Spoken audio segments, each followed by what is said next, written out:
Listo.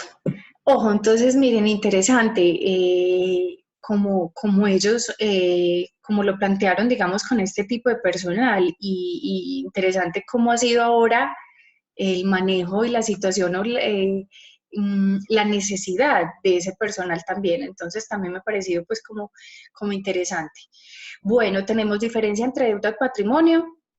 La gran diferencia es el grado de riesgo que tiene cada uno. La deuda tiene menos riesgo que el patrimonio, por lo tanto el costo porcentual de la deuda es diferente al del patrimonio como tal. Como veremos, el riesgo del patrimonio es mayor que el de la deuda y eso se refleja en la magnitud del costo porcentual. Eso lo hablábamos desde la semana pasada cuando lo mirábamos, ¿cierto? ¿Qué tenemos? La deuda tiene estas características. Es un contrato, ¿cierto? Se pactan las fechas en que se paga interés y capital y bueno, y otros elementos pues que a veces me imponen como los seguros.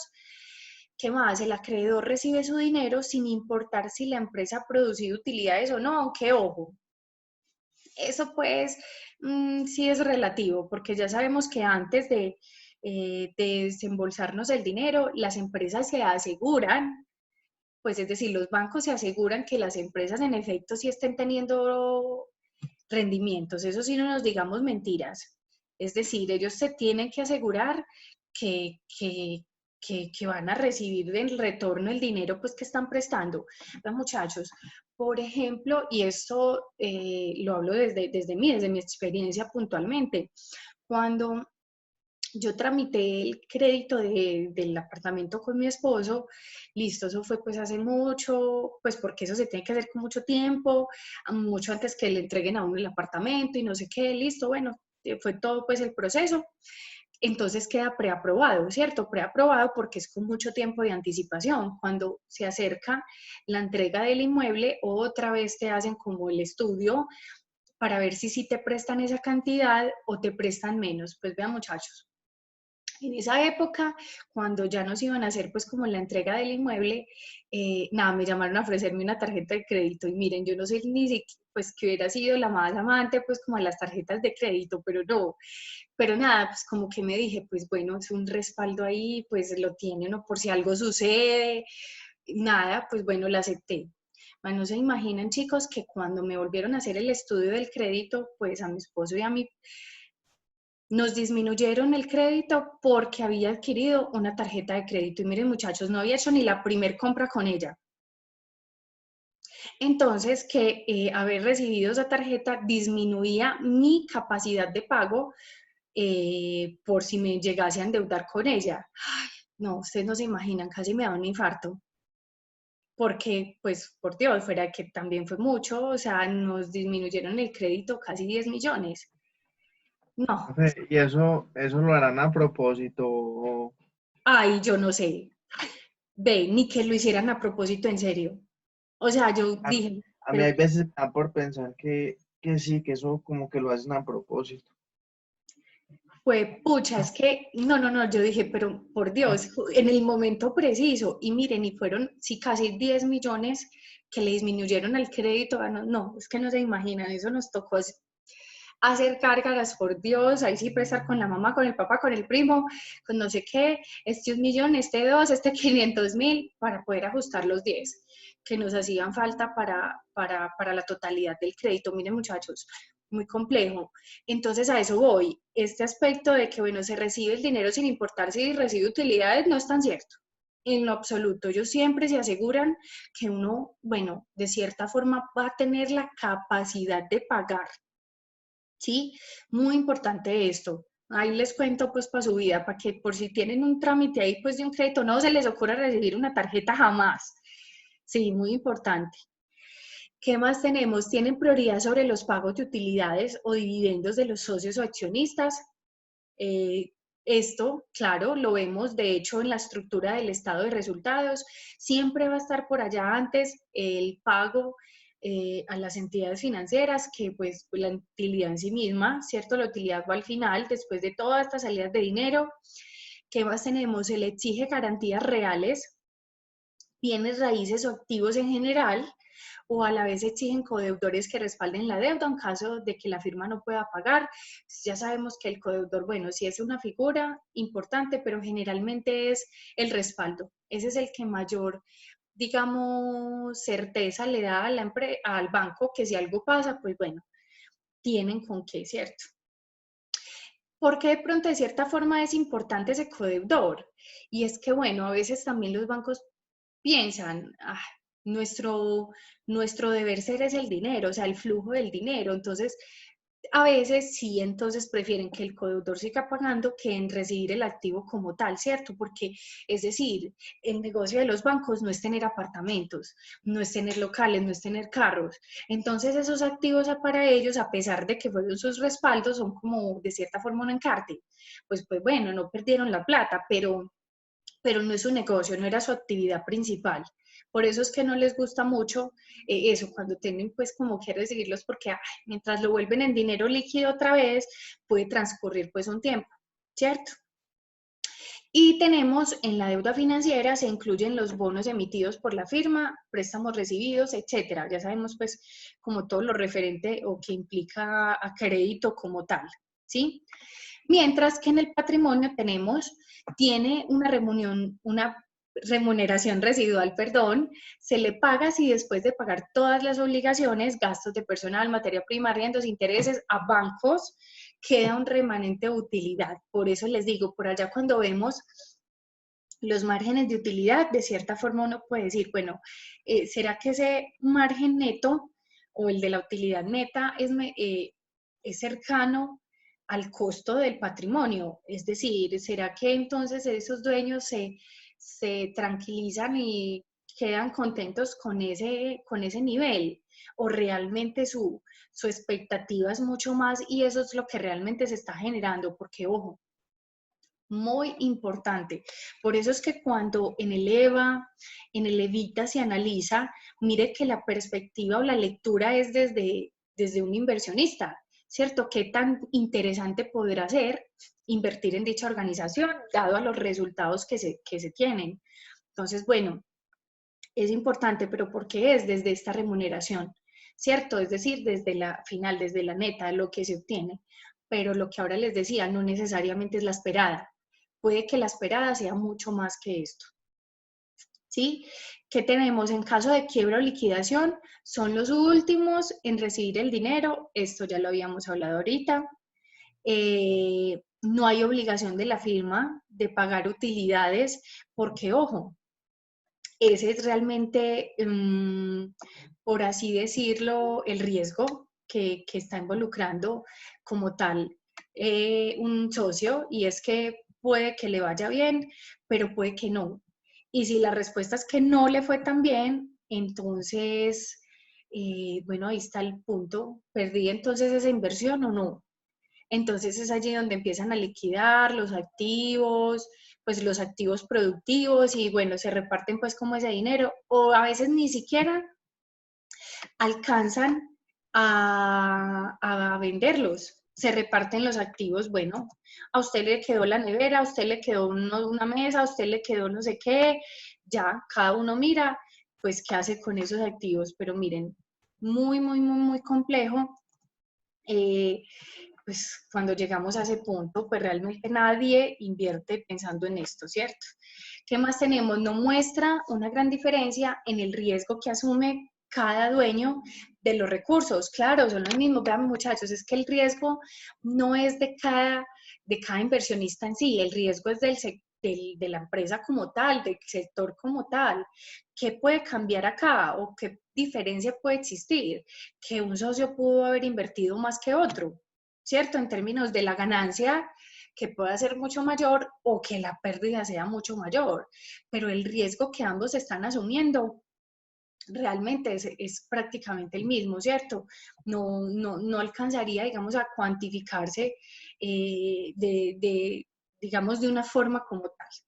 Tenemos entonces costo promedio ponderado de capital, el WACC, representa lo que le cuesta mantener a la empresa cada peso invertido, es decir, lo que le cuesta y cómo lo reproduce, por así decirlo, ¿cierto? Ya sabemos que cada peso pues tiene que tener una ganancia, en teoría. Es el costo ponderado de las fuentes de financiación de la empresa, lo que me cuestan los recursos, pues, es la rentabilidad mínima que deberían producir los activos de la empresa. Claro, ojo, ¿por qué la mínima? Porque lo que les estoy diciendo, pues si bien al menos genera un rendimiento, pues, y por eso me dicen al menos la mínima, porque no necesariamente es la esperada por los accionistas, pero sí me esté generando algo. Ojo, recuerden, todos los activos adquiridos para un negocio, pues ojalá en un momento determinado pues generen ese rendimiento pues esperado, ¿cierto? ¿Qué más tenemos? Es una variable fundamental para la determinación de la generación de valor de la empresa, el EVA, que por eso les decía, digamos, de cierta forma la parte práctica ya la habíamos visto desde el EVA y la habíamos como estudiado, por eso acá me traje pues como nuevamente el cuadrito, aunque acá entonces le agregaron fue como el valor, pero ya sabemos pues que este lo traemos desde el balance general como tal, ¿cierto? A ver, algo importante acá muchachos, pues y esto sí fue como para todos, es decir, a pesar de que en el trabajo a todos les fue muy bien, realmente a la mayoría, muchachos, habían unos en serio que aquí en la participación, yo no me acuerdo cuánto era el pasivo, era el 40. Sí, y el otro el 60. Ah, bueno, tenía esta misma estructura. Ojo, Ujú. entonces era 40 y en serio que unos aquí en el patrimonio tenían 80. Entonces, en serio que no sé el 80 dónde lo sacaron, ¿cierto?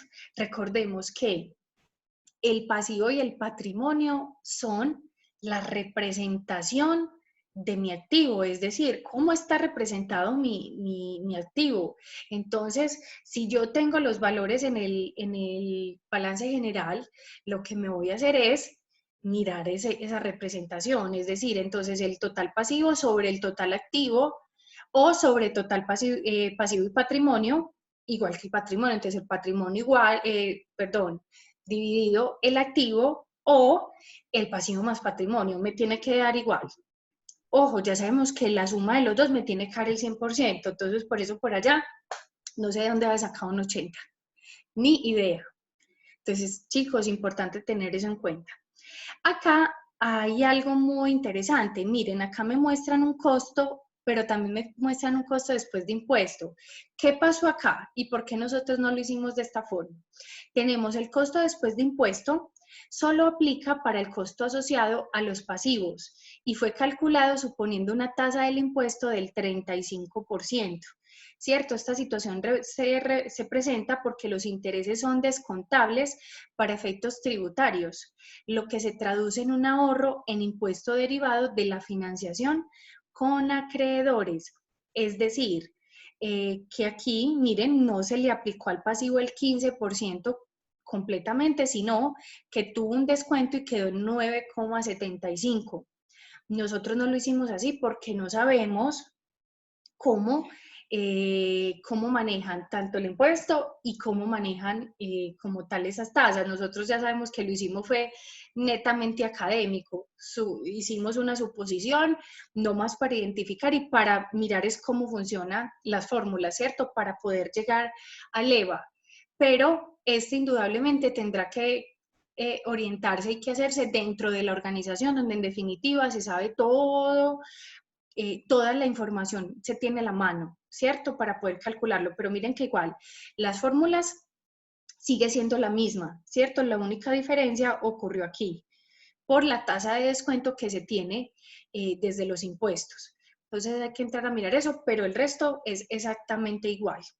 ¿Sí? Esta es la fórmula en sí, pero miren, nosotros pues cómo la hicimos de esta forma mucho más fácil y más clara, pero igual yo aquí se las tengo por si la quieren tener pues como en sus memorias, ¿cierto? Entonces tenemos costo promedio ponderado de capital, costo del patrimonio, del pasivo, patrimonio y pasivo en sus totales, activos totales y tasa del impuesto, ¿cierto?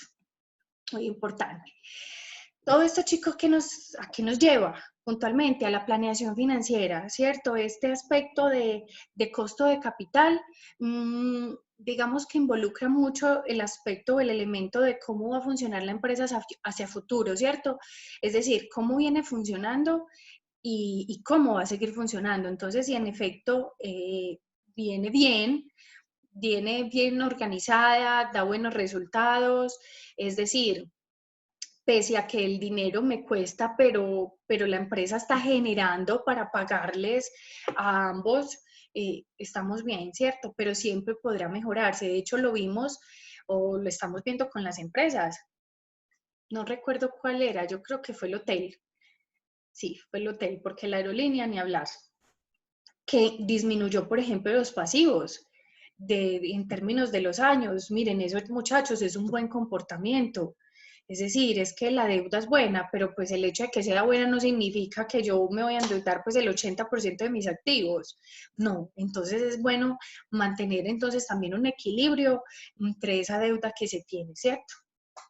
Tenemos entonces en esta planeación cómo se trata de calcular la tasa de descuento para descontar los flujos de caja futuros y bueno, además porque la otra semana, este es el tema que vamos a ver, flujos de caja, entonces se deben tener en cuenta cómo se va a financiar la firma hacia adelante, por lo tanto, es mejor combinar los flujos de caja de financiación y calcular su costo. Por eso les digo, miren, siempre muchachos, será bueno mantener un equilibrio, ¿cierto? Mantener un equilibrio tanto de los fondos de dónde provienen, entonces, pasivo y patrimonio. Y cuando hablamos de pasivo, también mantener un equilibrio de cómo va a estar concentrado esa deuda, si corto o largo plazo, ¿cierto? Entonces, también será importante tener eso en cuenta. ¿Qué tenemos? ¿Cómo determinar ese costo de deuda? Se debe tener el esquema de pagos de cada una de las fuentes de financiación cuando se trata de deuda. Es decir, mínimamente muchachos, uno por allá en Excel pues maneja su cuadrito donde esté colocando de forma constante qué ha venido pagando, cómo lo ha hecho y qué tanto ha ido abonando pues a su deuda, aunque realmente, por ejemplo, cuando se habla de créditos de vivienda, ay por Dios, yo creo que es en los últimos 5 años que uno apenas paga el capital, casi que el resto del tiempo se le fue a intereses, ¿sí? Entonces, bueno, ahí también es pues complejo, pero es importante tenerlo presente. ¿Qué más tenemos? No es correcto hacer una ponderación, ya que no se tendría en cuenta el efecto del plazo que se produce al combinar varios esquemas de pago distintos. Esto es lo otro, y es que no necesariamente las empresas tengan pues primero endeudamiento con la misma firma, es decir, con el mismo banco, ¿cierto? Puede tener deudas con bancos distintos, aunque ¿qué pasa? Generalmente los endeudamientos grandes o las deudas grandes sí suelen tenerse con la misma. ¿Por qué? Porque entonces se tiene unas mejores condiciones o relaciones con ese banco, entonces a veces le genera mejores tasas o en términos del tiempo, eso también pues hay que mirar. Pero sí puede tener esa empresa pues relaciones con diferentes bancos y eso también hay que tenerlo presente. ¿Qué más tenemos? Se debe hacer una planeación financiera que indique cómo se va a financiar la firma en el futuro y bueno, ¿y para qué se va a financiar? ¿Cierto? Porque es que eso es lo otro. Entonces, bueno, nos estamos financiando porque hace 2 años compramos X, Y, Z máquinas, ¿cierto? Entonces, y todavía nos faltan otros 2 años para terminarlas de pagar. Entonces, a eso nos referimos, ¿cierto? Es decir, ¿cómo se va a seguir haciendo? Y bueno, pues porque también vale la pena hacer esa pregunta. Ve, y entonces esos activos sí están funcionando, sí cumplieron su propósito, sí están generando el rendimiento esperado, porque ojo, muchas veces no pasa. Y si no pasa, entonces uno ya le empieza a poner paticas a esa máquina, entonces le empieza a buscar de pronto quién la compre, aunque ya sabemos que generalmente se pierde dinero en ese proceso. Tenemos también, lo más importante es conocer el saldo en cada periodo puntualmente y los pagos de intereses que se hacen en cada periodo. Esto es muy importante, cómo se va abonando a cada uno, lo que les decía ahorita, y el costo de cada periodo se calcula de la siguiente forma: gastos financieros en términos del tiempo y saldo anterior en términos del tiempo y lo que se va pagando de cada uno para poder identificar, pues, si estamos, qué tanto estamos abonando realmente o no, pues a la deuda, ¿cierto? Listo, ¿qué más tenemos? En términos de costos de los fondos propios, la medición del costo de fondos aportados por los socios es más difícil. Los modelos que se han propuesto sirven para empresas inscritas en bolsa, lo que les decía ahora al comienzo. Hay cerca de 150 en Colombia que participan en bolsa y en la práctica se transan unas 20 de manera permanente. Pueden haber un total de 600 a 700.000 empresas formales, por lo tanto esos modelos no son adecuados, imagínense. Entonces una cosa es, si transo en bolsa, ¿cómo hago este cálculo? Pues para poder identificar, digamos, a mis accionistas, mi comportamiento, pero lo que les digo, muchas veces tampoco suele ser el más transparente o que realmente sí lo estén haciendo, ¿sí? Y cuando hablamos de empresas que no estén trazando en bolsa, pues aquí sí que es cierto, es mucho más complejo, porque ojo, también hay algo y es que puede que uno entre en un negocio con unas perspectivas, ¿cierto? Con un interés y uno diga, listo, yo voy con 100 millones y yo espero que me rente tanto, porque ojo muchachos, puede que yo diga, me renta tanto o que el que me esté haciendo la propuesta me lo diga, pero ya sabemos que ese negocio puede que no funcione o puede que al principio no vaya a generar eso, que de hecho ahí es donde está de cierta forma representado en mayor medida ese riesgo.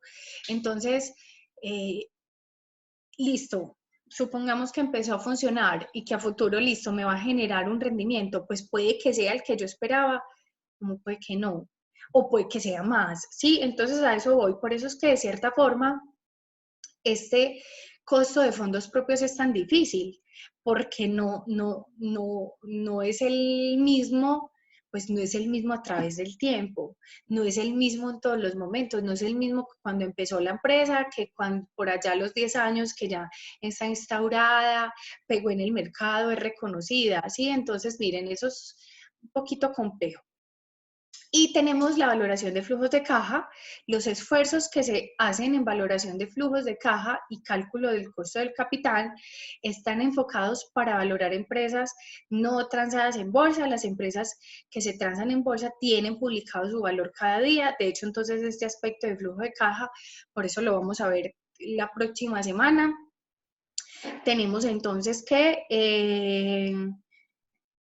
este sería uno de los temas pues que nos faltan y que son prácticos, por eso no lo quise asumir esta semana, para que no tuvieran como tanta información al mismo tiempo y pues si siguieran aplicándolo al trabajo.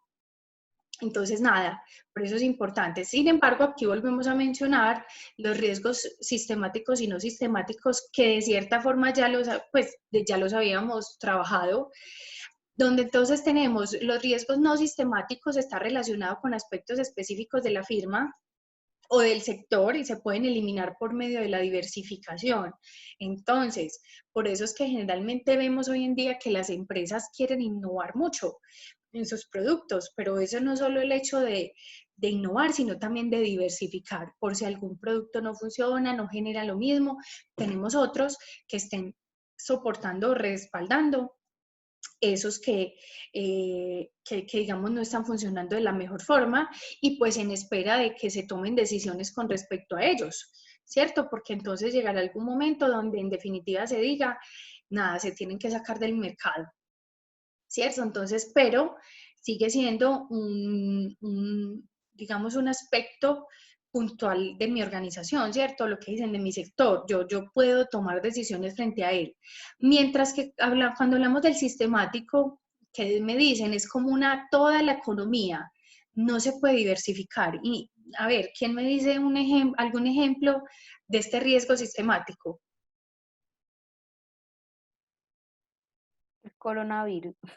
Ay, por Mentiras, Dios. de pronto el comportamiento de las monedas, Ujú. mm, Entonces, ojo, no, el coronavirus recesiones es económicas, no sé, cosas así, eso, el que sean coronavirus muy sí está generales. bien, pero ojo, hay muchas, no sé si se acuerdan, entonces hablamos de las económicas, las políticas, las tecnológicas, las sociales, las ambientales, ¿sí? Es decir, hay un sinfín de riesgos que pues están inmersos en el mercado, es decir, en el mundo, en la sociedad, y que yo no los puedo cambiar. Entonces tengo que estar atentos a lo que pudiese suceder. Pues nada, me dio risa lo del coronavirus, no porque no sea, de hecho sí lo es, sino que obviamente pues es ahorita en este momento histórico puntualmente, ¿cierto? Pero en momentos, digamos, normales, que no estuviera el coronavirus de por medio, entonces serían todos estos que acabamos de mencionar. Listo, por eso, digamos, también son tan importantes tenerlos presentes y pues en cuenta porque van a afectar el comportamiento como tal de mis acciones o de mi mercado. ¿Sí? Nada, chicos, hasta acá pues era como la clase, y lo que les digo, si bien por eso lo dejé para hoy, porque solo era el tema teórico, el aspecto práctico pues ya como que lo habíamos trabajado, entonces no quería tampoco juntar práctica con el trabajo. Ayer hablando con uno de los compañeros cuando estaba haciendo la otra asesoría, me dijo el compañero que, bueno, en un comunicado que envió la universidad, decía que el final podía ser o exposiciones o trabajos y que no requeriría de un segundo calificador, que esa era como la duda que tenía realmente. Cierto que se tenía no un segundo calificador, sino un segundo, pues es decir, lo que pasa es que generalmente el segundo calificador es cuando ya te calificaron una Es el vez, jurado, profe. eso, el jurado. Entonces no se necesitaría jurado. Entonces yo creo que para el final vamos a hacer los dos temas prácticos que nos faltan y una exposición. Eso sí, todavía no me pregunten, lo tengo que consultar con la almohada, cómo va a ser. Y la tengo que organizar. Entonces, pero nada, pues igual nos falta todo este mes. Yo les voy contando entonces cómo hacemos. Igual, como siempre. Bueno, la otra semana, bueno, igual es que con ustedes me veo el miércoles primero, pero entonces, listo, nada, ya miramos cómo trabajamos el jueves y socializamos el parcial, los trabajos pues que ya los empecé a calificar, o si empezamos ya con la práctica del tema pues que vamos a ver el miércoles, ya sí lo miramos. Bueno, nada chicos, eso era todo, no sé si tienen dudas, alguna inquietud. No, profe, súper bien, todo bien. Bueno, ve, hasta una ambulancia por allá nos dice que ya, que chao.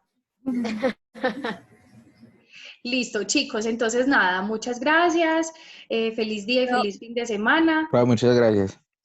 A ustedes, no olviden pues montar los trabajos, que ya saben que se cierra hoy la plataforma, y bueno, nos vemos entonces el miércoles si Dios quiere. Listo, profe. Muchas gracias. Chao. Bueno, chao. Profe, yo. Hola, ¿quién es yo? Hola, Sandy. Es que le quería preguntar alguito. Cuénteme. Usted sabe pues lo que pasó del taller. Ajá.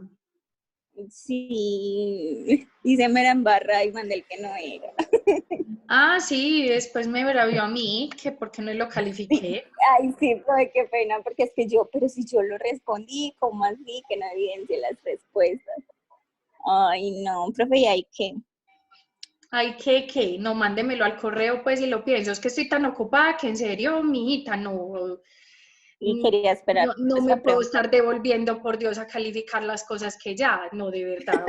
Y yo que lo mandé por Excel y por el Word, imagínese. No, mándemelo al correo y ahí veo cuando tengo tiempo, pues, de él y organizarle la nota. La otra semana me acuerda, profe, ¿sí me revisó? Ahí miramos. Bueno, profe, hasta luego, gracias. Listo, señorita. Bueno, se cuidan mucho y feliz fin de semana. Nos vemos. Chao, profe, gracias. Bueno, chao.